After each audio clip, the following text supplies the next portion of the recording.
কি হবে যদি আমি আপনাকে বলি যে হিন্দুত্ব শব্দের জনক বিনায়ক দামোদর সাভারকর একসময় ইসলামিক জিহাদের প্রশংসা করেছিলেন?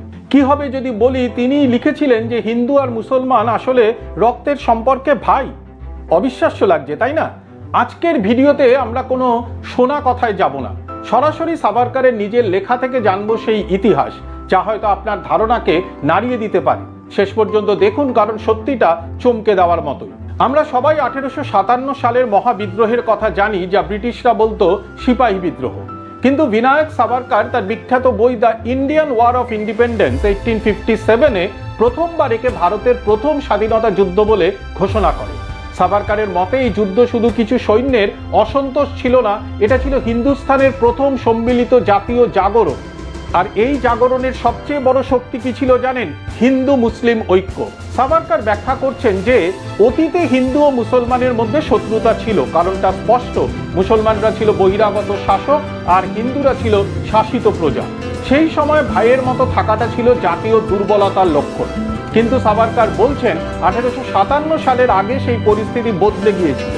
মারাঠা, রাজপুত আর শিখরা মিলে মুসলিম শাসনকে প্রায় ধ্বংস করে দিয়েছিল। হিন্দু সার্বভৌমত্ব প্রায় সারা ভারতে ফিরে এসেছিল।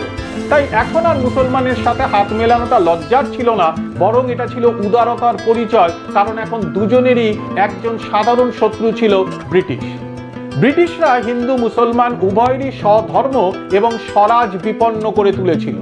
তাদের এখনকার সম্পর্ক শাসক আর শাসিতের ছিল না, বরং তারা ছিল একই মায়ের সন্তান। ভারত মাতা তাদের দুজনেরই মা, তাই তারা রক্তের সম্পর্কে ভাই।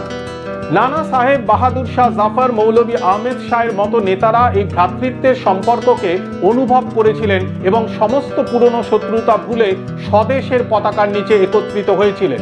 এবার আসা যাক সেই সবচেয়ে আশ্চর্যজনক অংশে। সাভারকর তার বইতে মহান ও সন্ত মৌলভী আহমেদ শাহের ভূয়সী প্রশংসা করেছেন। কিন্তু কেন?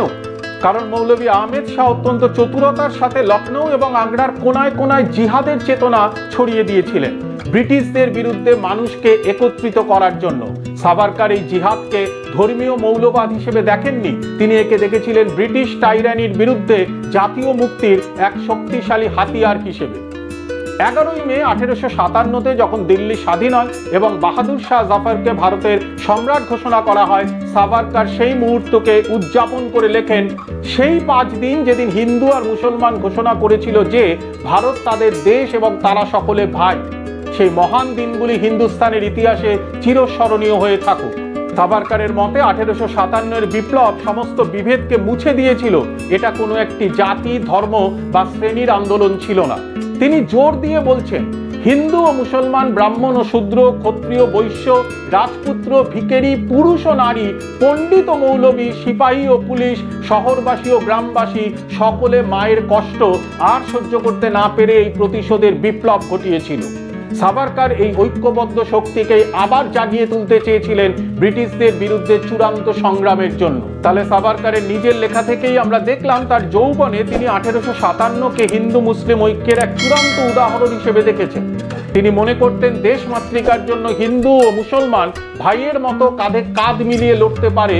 অবশ্যই সাভারকরের পরবর্তী জীবনের রাজনৈতিক মতাদর্শ এবং হিন্দুত্ব নিয়ে তার ধারণা সম্পূর্ণ অন্য এক আলোচনার বিষয়। কিন্তু তার যৌবনের এই বিপ্লবী চিন্তাভাবনার, যা তার নিজের কলমেই লেখা, তা আমাদের ইতিহাসের এক অন্য অধ্যায়কে সামনে নিয়ে আসে।